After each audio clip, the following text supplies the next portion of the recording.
გამარჯობა, გადავწყვიტე შემემოწმებინა თავით. მინდა და თქვენთან გამიზიარებინა ერთი შეგნება, რომელიც ცოტა ხნის წინ მივიღე. იცით, ჩვენ ხშირად ბევრ დროს ვხარჯავთ იმის ცდილობაში, რომ სხვისი ცეცხლი ჩავაქროთ, ხო ასეა? და ეს ფაქტობრივად ნიშნავს იმას, რომ ვცდილობთ სხვები ვაკონტროლოთ, მართალია?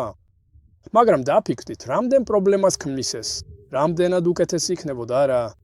უკეთესი იქნებოდა, რომ თითოეულმა ჩვენგან უბრალოდ აიღოს პასუხისმგებლობა თუნდაც იმაზე, რომ ისინი ყველაფერს აკეთებენ, რომ ჩააქრონ ალი, რათა ცეცხლის გავრცელება აიცილონ თავიდან, ხო ასეა? ეს არის ყველაფერი, რაც თქვენ უნდა გააკეთოთ. გულისხმობ, რა მარტივია, რა. გულისხმობ, რაც კлауბა. ეთმალს უნდა დავეხმაროთ, კარდი. დიახ, ეს ნამდვილად ეხმარება, არა. მაგრამ გულისხმობ, რამდენად ხშირად ვეხმარებით სხვებს, მაშინაც კი, როცა ჯერ საკუთარ თავს არ ვეხმარებით, ხო ასეა?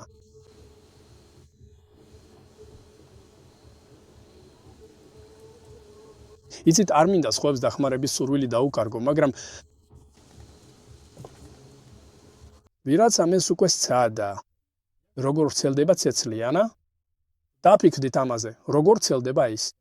და თუ ყველა უბრალოდ გადაწყვიტავდა, რომ ეს ხო ასეთი რთული ამოცანაა, ხო ასეა? წახვიდე და სხვისი ხანძარი ჩააქრო, მაშინ როცა ჯერ საკუთარი ვერ მოგიგვარებია, არა? ფიქრობ, პრობლემა ნაწილობრივ იმაშია, რომ ამ ხანძარს უნდა შეეჭიდო და ბევრს ამისთვის მზად არ აქვს. ალბათ ეშინიახნათ.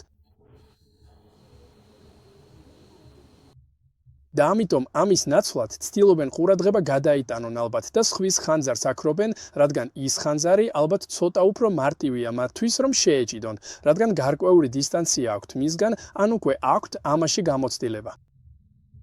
მაგრამ საბოლოოდ უბრალოდ კიდევ უფრო შორდები საკუთარ ზრდას, შინაგან განვითარებას, ხო ასეა?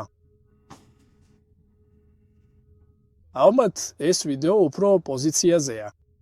იმაზე იცი? ხანძრები, როცა ვრცელდება, კონტროლიდან გამოდის და ყველაფერი უსიამოვნო ხდება, ხო ასეა? საბოლოოდ სწორედ შენ როგორც პიროვნება იღებ ყველაზე დიდ ჯილდოს საკუთარი ზრდისგან, საკუთარი ზრდისგან. ამ რესურსებს რჩევად მიიჩნიე და სცადე მარტო დარჩე საკუთარ თავთან და გაუკლავდე შენს საკუთარ ხანძარს. და თუ უბრალოდ შენს საკუთარ ხანძარს გაუმკლავდები, ხომ ასეა?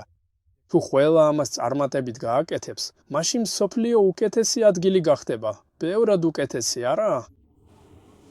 და ეს ბევრად უფრო ადვილია, ასე თქვათ, დაგეგმო, ხო ასეა? ადვილია გაირკვე. დროის, ფინანსების და ყველაფერ დანარჩენის ხარჯზე, როცა შენ საკუთარ ხანძარზე კონცენტრირდები და არა სხვისაზე. გულისხმობ, რამდენად არეულობაა სხვისი ხანძრის ჩაქრობის მცდელობა, მაშინ როცა საკუთარ ხანძარსაც ვერ ართმევ თავს. ეს ისეთია, თითქოს ვცდილობ მეზობელი გადაარჩინო მის სახლში ხანძრისგან. ამასობაში კი შენი საკუთარი სახლი, სადაც ცხოვრობ, იმამდროულად იწვის. გულისხმობ, თუ ჯერ საკუთარ პრობლემას მოაგვარებ, მერე ბევრად უკეთ შეძლებს სხვასაც დაეხმარო. ხო, ასე რომ ეს უბრალოდ სხვა მიდგომაა, რომელსაც ალბათ გთავაზობთ. კარგი, მაშინ მოგვიანებით ვილაპარაკოთ.